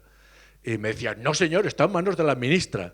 Y entonces les conté una anécdota, que estaban allí haciéndose los nuevos ministros una foto en el Pardo, y todos ya sacando pecho y tal, porque eran ministros, y en sus espaldas había 2 bedeles, y uno le dijo al otro, hay que ver estos interinos. Efectivamente, yo les contaba esto y les decía, pero si la ministra es una interina y vosotros sois los propietarios definitivos. Es decir, pasan las leyes, pasan las modas, pasan no sé cuántas cosas y tú has podido estar pues 30 o 40 años en un aula, ¿no? Has podido estar 30 años. Tú, el país está más en tus manos, con todos los problemas que tengamos, que en manos de la ministra. Y creo que, lo digo sinceramente, que necesitamos recuperar un pelín de heroísmo, un heroísmo no ingenuo, que nos permita de vez en cuando despotricar contra todo. Pero esa mentalidad, por ejemplo, que tenían los maestros de la escuela republicana francesa, que ya se ha perdido, de que el poder está, el futuro, el país está en nuestras manos, es esencial. Con respecto a la atención, yo creo que es una de las cuestiones más importantes y que tenemos peor pensadas. Yo he llegado a la conclusión, primero, de que nos distraemos todos y que todos ustedes se han distraído como mínimo 2 veces a lo largo de este rato. Como mínimo 2 veces. Y que normalmente suele ser una distracción cada 20 minutos. No voluntaria, sino que no sabes cómo, de repente te descubres, anda, pues hay que comprar zapatos al niño. O el color de la habitación, le he dicho que azul, pero igual es mejor un verde, no sé cuánto. O 1000 cosas que te aparecen de un sitio o de otro. Los americanos llaman a esto the mind wandering, ¿no? De la mente vagabunda. Y dicen que nuestro equipamiento de serie es ese, es el de la mente vagabunda. La atención es lo que hay que conquistar. Pero claro, ¿cómo se conquista la atención si la distracción está siempre presente? La distracción siempre va a encontrar rendijas, a veces en los momentos más sagrados. Estás en, qué sé yo, en un acto religioso solemne o en un funeral, donde todo te llevaría a concentrarte y a estar, te descubres pensando no sé qué. Yo he llegado a la conclusión, y esta es una tesis mía, se la ofrezco y la pueden ir desarrollando. Creo que la atención la debiéramos entender como la capacidad de retorno. De la capacidad de retorno a lo que teníamos cuando nos damos cuenta de que nos hemos distraído. Porque te distraes inconscientemente, pero conscientemente sabes que estás distraído. Es en ese momento cuando tienes que decidir, ¿sigo en la luna de Valencia o vuelvo a lo que estaba? Ese ejercicio de musculatura de la voluntad, de volver a lo que estaba, me parece que es lo que hay que reforzar. Por eso, mucho cuidado de pedirles a los niños cosas imposibles. Tenéis que estar atentos, ya lo saben ellos. Ya todos quieren estar atentos y tal, pero se van a distraer como nos distraemos nosotros, es decir, una vez como mínimo cada 20 minutos. Y muchas veces te encuentras con esos profesores, sobre todo nuevos, que dicen, tengo un alumno que es maravilloso, está ahí el primero siempre con unos ojos redondos, y yo digo, eso yo lo llamaba con mis alumnos, lo dices para ti, los ojos de besugo, esos ojos redondos fijos que nos indican que el alumno lleva muchísimo rato fuera del aula, volando de aquí para allá, ¿no? ¿Por qué? Porque la distracción le ha resultado más apasionante que seguir el ritmo de lo que estábamos haciendo, ¿no? Eso de ver la capacidad de retorno, de decirles a nuestros niños y decirnos a nosotros, nadie es culpable de distraerse, nadie es culpable de distraerse, pero eres responsable si no retornas. Ahí sí. Yo eso, me he leído muchísimas cosas sobre la cuestión de la atención. Por otra parte, la atención tiene un componente muy curioso que es la distracción y su asociación con la creatividad. Es decir, que muchas veces te encuentras entre los grandes científicos, todos te cuentan como de una manera o en una ocasión o en otra que estaban intentando resolver una cuestión complicada, no encuentran la respuesta, la abandonan. Poincaré, el matemático francés, cuenta cómo se pasó pues allá volviéndose loco para resolver un problema, lo abandona diciendo yo soy tonto perdido, esto soy incapaz de resolverlo, lo deja, sale a la calle, va a subir a un autobús y al poner el pie en el primer peldaño del autobús, ¡pum!, le aparece la respuesta. Es decir, aquello que Descartes decía, el cogito ergo sum, pienso luego existo, a veces no tenemos nada claro quién piensa. Y las respuestas se nos presentan cuando no las estábamos buscando, pero nos pasa a todos. ¿Cómo se llamaba aquel? Lo tengo en la punta de la lengua, lo tienes en la punta de la lengua y no hay manera de encontrar la respuesta. Estás haciendo otra cosa y te viene. Es decir, que la distracción puede ser un componente de la creatividad, ahora bien, tiene que venir después del esfuerzo. Porque si no, te quedas en fantasías que no van más allá. Es decir, esa mezcla o esa conjugación del esfuerzo y la distracción también creo que debe ser pensada. Es decir, resumiendo, no tengo una respuesta. Me encantaría tenerla, pero no tengo una respuesta. Pero veo que las cosas van por ahí, ¿eh? Y les dejo a ustedes la posibilidad de desarrollarla. ¿Sí? Estamos hablando mucho de los alumnos, o sea, como dices tú, la voluntad, que me parece súper importante. Y yo quería preguntar si también, o sea, los profesores deberían estar apasionados con la propia materia, porque en mi experiencia como profesora, que bueno, he estado en las artes, que es más fácil, pero quiero decir que si el propio profesor está apasionado con lo que está enseñando, con la propia materia, eso se comunica. O sea, yo he dado cuenta de eso. O sea, que el profesor creo que tiene un deber también de seguir apasionado con su materia, seguir investigándolo, aportando cosas nuevas, etcétera. Y eso se comunica a los alumnos también. Es una forma de motivarles. Si vean a ti apasionado con la materia, que no te contienes, que tienes que expresar todo sobre ella a los alumnos, eso yo creo que igual también es una manera de... Mira, Marta Mata, una pedagoga catalana que dirigió el Consejo Escolar del Estado, decía algo que yo siempre lo he recordado, decía, educamos por impregnación. Me gusta mucho esa expresión, educamos por impregnación. Y los que hemos dado filosofía, pues hemos descubierto que aquellos filósofos con los que nos sentíamos más a gusto son aquellos que mejor comprenden nuestros alumnos. Y aquellos filósofos que por las razones que sean, pues tenías más distancia, eran aquellos con los que más dificultades encontraban nuestros alumnos. Lo que dices es cierto, lo que es difícil es encontrar profesores que estemos motivados las 24 horas del día por todo lo que hacemos. Por eso yo digo, sí, es muy importante el entusiasmo y la motivación, pero cuando eso falta, porque hay días que falta, es cuando tienes que echar mano del conocimiento del oficio. Es decir, cómo hacer las cosas bien, cómo explicar bien, pues qué sé yo, la metafísica de Aristóteles, aunque te guste mucho más la teoría de las ideas de Platón, por poner un ejemplo trivial. Es decir, creo que el conocimiento del oficio no tiene sustituto. Cuando además de conocer el oficio pones entusiasmo, efectivamente, eso funciona. Pero somos seres humanos, y somos seres humanos imperfectos, y hay días pues que no te encuentras a ti mismo en tu propia práctica, y lo ves, lo ves. Es decir, ¿por qué entras a la clase de tercero A de una manera y a la clase de tercero B con otra manera? Pues eso, pues somos humanos, y no hay manera de conseguir, pero de verdad, cada vez reivindico más el conocimiento del oficio.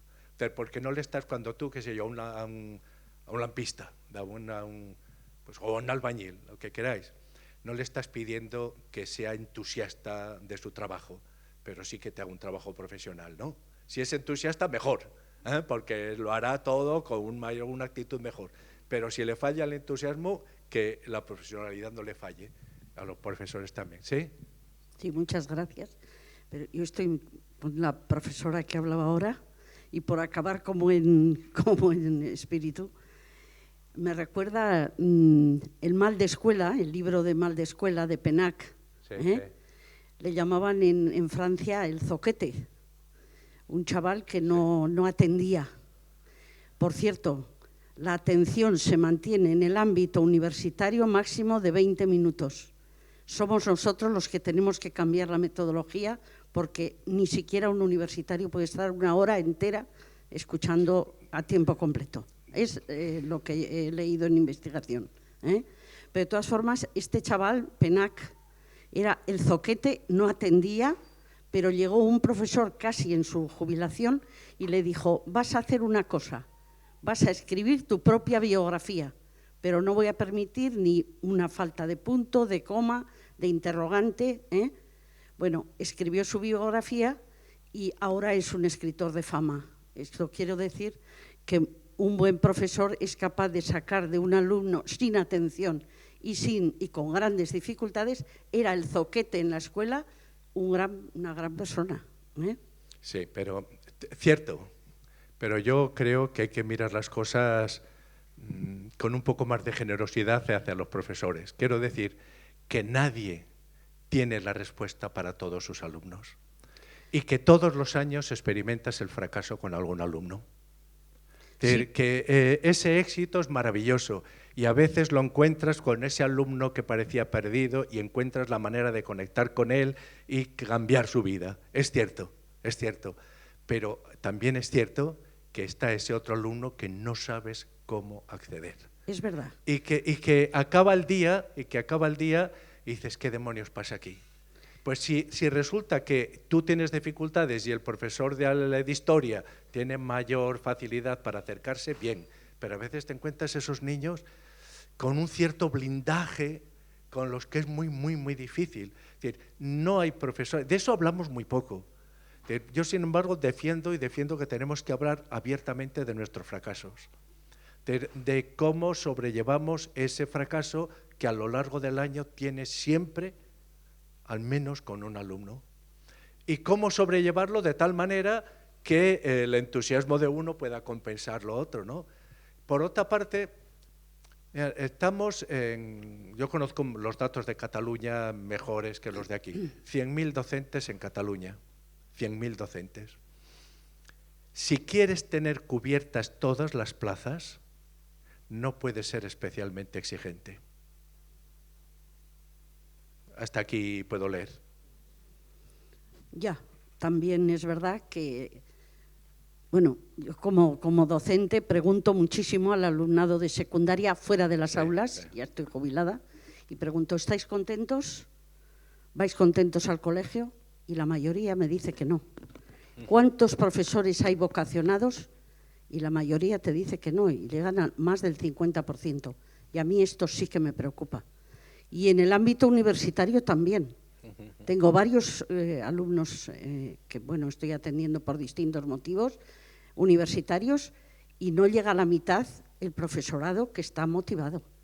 Y algunos siguen leyendo el libro de texto en la universidad. Entonces, hace falta un control del profesorado. Y he sido profesora 46 años. Sin ninguna duda. No hace ni un mes que tuve una reunión bastante sincera, como se dice con lenguaje diplomático cuando se quiere decir otra cosa, con la consejera de Educación de la Generalitat de Cataluña. Y yo le decía, no pueden llegar a las aulas profesores que con un nivel, por ejemplo, de matemáticas, muy, muy, muy deprimente. Y ella me decía, tengo que priorizar o cubrir la plaza o dejarla sin cubrir. Prefiero cubrirla con el personal que tenemos a nuestra disposición. Esa es la realidad. Es decir, la realidad es cómo manejamos una realidad imperfecta de la mejor manera que podamos. Sí que quisiera responderte sobre lo de los famosos 20 minutos. Ya lo he dicho antes, que normalmente cada 20 minutos todos nos distraemos, pero hay que hacer también una puntualidad que creo que estarás conforme conmigo por lo que acabas de decir, que no nos distraemos de la misma manera con todos los profesores. Que a veces es el buen profesor el que nos distrae con sus buenos ejemplos, con sus magníficos ejemplos, ¿no? Y a veces el mal profesor pues nos pone tanto, nos exige tanta capacidad de concentración que nos distraemos menos. Miren, el ser humano, decía un filósofo, es el ser que distorsiona la geometría. Quiero decir que lo que en este caso funciona bien, aquí no funciona tan bien. Ahora se ha puesto de moda hablar de los métodos basados en evidencias, y me parece muy bien. Me parece que es un planteamiento que te permite acceder a muchísimas cuestiones de una manera nueva. Tenemos que tener en cuenta los métodos basados en evidencias, pero con dos salvedades. Primero, el ser humano no es evidente. No somos evidentes ni para nosotros mismos, ni para nosotros mismos. Nunca sabes aquello que estás diciendo en clase, la repercusión que va a tener. Si este lo va a olvidar a los 5 minutos y si al otro le cambia la vida. Nunca lo sabes, no somos evidentes y esa falta de evidencia no puede ser gestionada con tecnologías didácticas. Segundo, imagínese que disponemos de un método de un éxito del 80% de casos. Sería un método con un soporte empírico muy fuerte, ¿no? El 80% de casos tiene éxito. Ahora imagínese que en una clase de 30 alumnos podemos extrapolar la proporción. Querría decir que con 6 alumnos ese método no funciona. Por lo tanto, no hay método superior al maestro. Es el maestro el que tiene que decir, si no funciona aquí, tengo que buscar recursos. Y eso es difícil. ¿Cómo intentamos elevar el compromiso del profesor medio? Es el gran reto de la educación en estos momentos en toda la OCDE. Sembrando líneas de centro, no cada uno a su aire, trabajando en equipo. Bien, no hay otra. Y esto está en detrimento todavía, ¿eh? De acuerdo. Uno de los gráficos Sí, sí. ha salido una cifra Sí, el referida a Cataluña 20% bastante lamentable. Sí, sí, efectivamente, No sé y si además tiene va un alguna aumento, que eso es lo más preocupante. No sé si tiene alguna explicación, pero vamos, bastante peor que las demás. Era como... Sí, sí, sí, sí, sí. Y por eso a mí me molestó que alguien de la Administración Educativa de Navarra saliera diciendo que, bueno, se ha bajado el nivel, pero se ha ganado en equidad. Eso me parece muy poco inteligente. En Costa Rica, precisamente, a la ministra de Educación, hablando, fue muy amable conmigo, pero bueno, fue muy amable. Pero les cuento la historia. Nos conocimos en una situación complicada, en una rueda de prensa en que ella a los periodistas defendió literalmente lo siguiente: los conocimientos ya no importan. ¿Para qué aprender los nombres de los planetas si cambian cada año? Yo puse cara de perplejidad porque, coño, ¿cuál es la temporada de nombrar a los planetas este año, no? Es decir, ¿cómo los nombramos? Sí, ¿para qué? Y añadió, lo que hay que saber es cómo influyen las estrellas en nuestra vida. Ministra de Educación con una altísima responsabilidad de la UNESCO en el Caribe. Yo no pude reprimir la cara de sorpresa, ella se dio cuenta que yo la ponía, pero después teníamos una reunión los dos. Y comenzó de manera muy tensa, porque ella sabía que yo sabía que ella sabía, y al revés, ¿no? Pero se me ocurrió decirle, para romper el hielo, hombre, enhorabuena, porque en Costa Rica tienen ustedes uno de los índices de equidad educativa más altos de la OCDE. Y me dice, no puede ser, si tenemos unos resultados pésimos. Y dice, sí, pero homogéneos.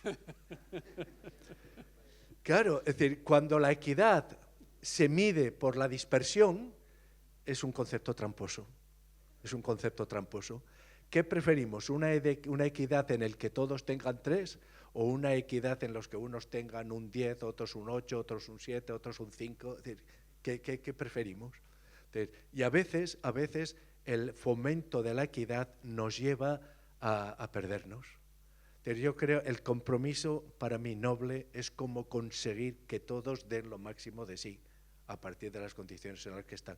Pero buscar la equidad como una cuestión de dispersión, ahí te pierdes. Ese 20%, como mínimo, hay que seguirlo con toda atención, porque es una espada de Damocles que está sobre la educación navarra. O se echa para atrás, o si eso sigue incrementándose, te estás jugando el futuro de la comunidad. Es que ese es un 20%, 1 de cada 5. Claro, y la segunda cuestión es que precisamente este es el problema, los políticos. Es decir, el elefante en la habitación es que al final, ¿quién decide los planteamientos? ¿Quién decide los recursos? ¿Quién decide los presupuestos?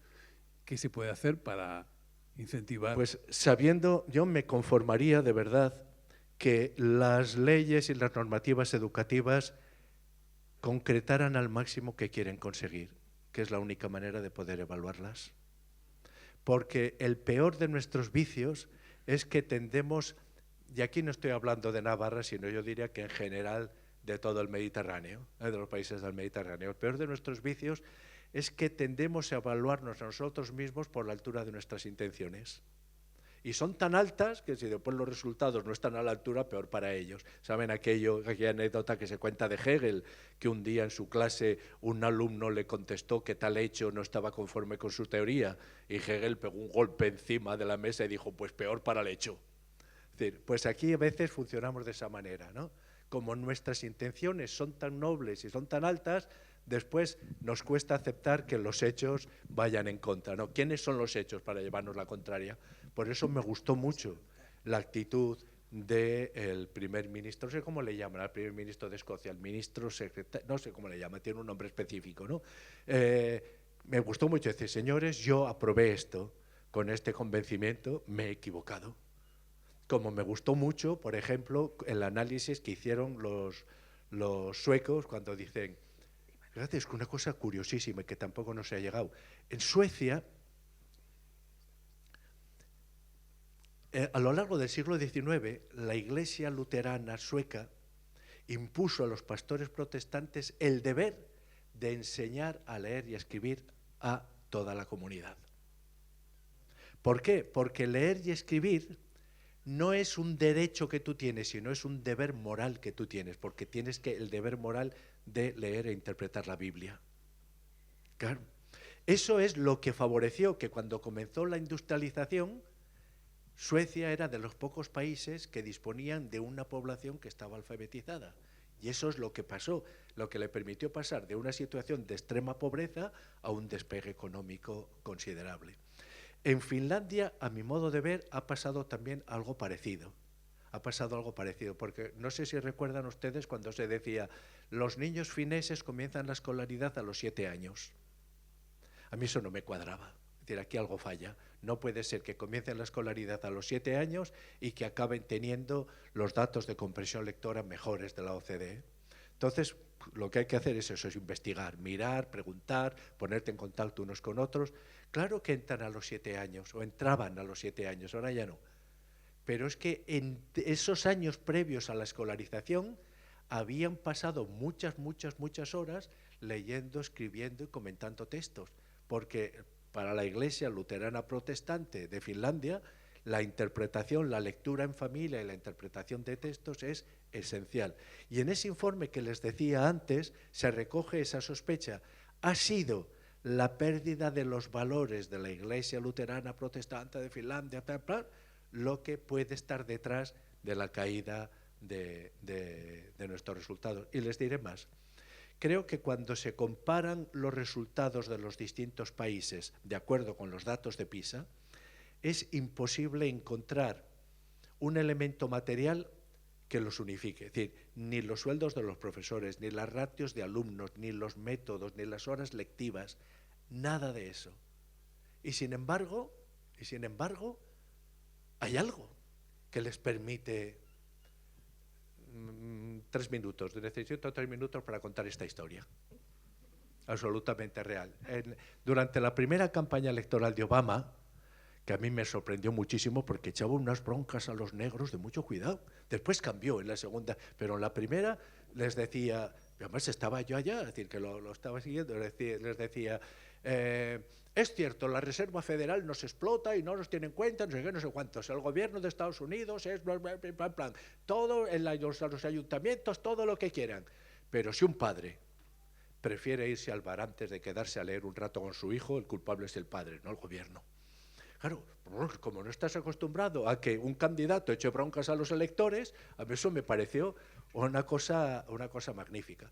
Bueno, pues al mismo tiempo, en California se llevó a cabo un estudio muy interesante y que después se replicó aquí en España con Jaap Dronkers, un sociólogo de la educación holandés magnífico. En ese estudio se intentaba ver por qué obtienen resultados tan distintos los hispanos, obtenían en aquel momento los hispanos, los negros, los anglosajones y los orientales. ¿Por qué tenían resultados tan distintos? En el caso de los hispanos, cuando se les preguntaba, por cierto, que la que llevaba el estudio nos hicimos muy amigos porque tenía un nombre que era Carmen Chu, con lo cual para mí era la Carmen Chu y eso le encantó que la llamara Carmen Chu. Y bueno, y estas tonterías a veces facilitan mucho después las relaciones, ¿no? Bien, en el caso de los hispanos justificaban los resultados escolares con 2 variables, tu dotación genética y si le caes bien o mal al profesor. En todo caso, tú eres irresponsable. Si suspendes, o es porque no estás dotado o porque el profesor te tiene manía. En cualquier caso, tú, ¿qué vas a hacer? No puedes poner nada de tu parte, ¿no? En el caso de los negros, que habían caído en picado, descubrieron que entre los adolescentes negros se estaba extendiendo una afirmación que hacía del antiintelectualismo una conducta admirable para ellos. La afirmación era que un negro con un libro was acting white, se estaba comportando como un blanco. Si tenías un libro era comportarte como blanco, entonces lejos de los libros como si fueran la peste. Y eso explicaba. Por cierto, eso se está produciendo hoy en la zona de Londres con los jamaicanos, que tradicionalmente tenían buenos resultados, pero comenzó a extenderse entre ellos, que es una cultura muy marcadamente machista, la idea de que si aprobabas eras gay. Por lo tanto, si sacabas un sobresaliente, ya estabas hundido. Conclusión, había que obtener ceros y 3 o 4 expulsiones a la semana de clase. Entonces ya demostrabas tu hombría. Es muy difícil transformar desde las aulas esas actitudes antiintelectualistas cuando están arraigadas. Pues bien, con el caso de los anglosajones, ¿qué pasaba? No tenían malas notas, pero bueno, tampoco malas. Y descubrieron que, claro, hacían tantas actividades extraescolares que las familias priorizaban más la extensión que la profundidad de los conocimientos. Era una opción que después con el tiempo ha llegado aquí también, ¿no? En cierta manera. Y en el caso de los orientales, ¿qué pasa con los orientales que viven en condiciones que la sociología de la educación dice que condenan necesariamente al fracaso? Barrios pobrísimos, casas pequeñas con montones de personas durmiendo hasta los pasillos, faltas de espacio de estudio, etcétera, etcétera, etcétera. Y sin embargo, copaban los mejores puestos. No sé si saben que muchas universidades norteamericanas han establecido números clausus, con lo cual hacen trampas, se matriculan en los bachilleratos de Canadá para después pasar. Es una cosa, bueno, muy curiosa. ¿Qué pasaba con ellos?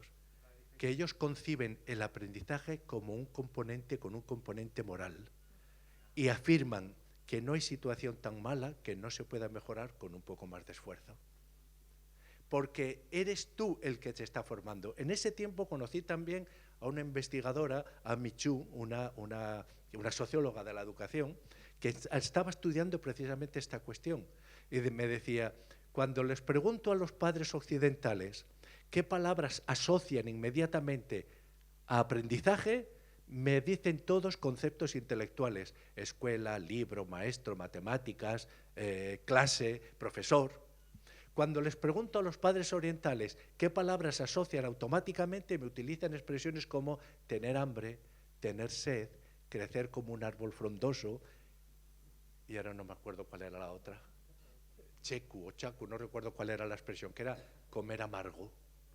Y yo decía, ¿qué tiene que ver el aprendizaje con comer amargo? Dice, sí, porque es no sé qué producto chino, cuando te lo metes en la boca y comienzas a masticarlo, tiene un sabor amargo muy fuerte, pero a medida que lo vas masticando cambia el sabor y todo se hace más dulce y más atractivo, ¿no? Y que pasaba lo mismo. Claro, esto, si lo asocian a lo que estaba pasando con las iglesias protestantes del norte de Europa, es decir, el aprendizaje no era únicamente una actividad intelectual, sino una actividad moral de construcción de tu propia personalidad.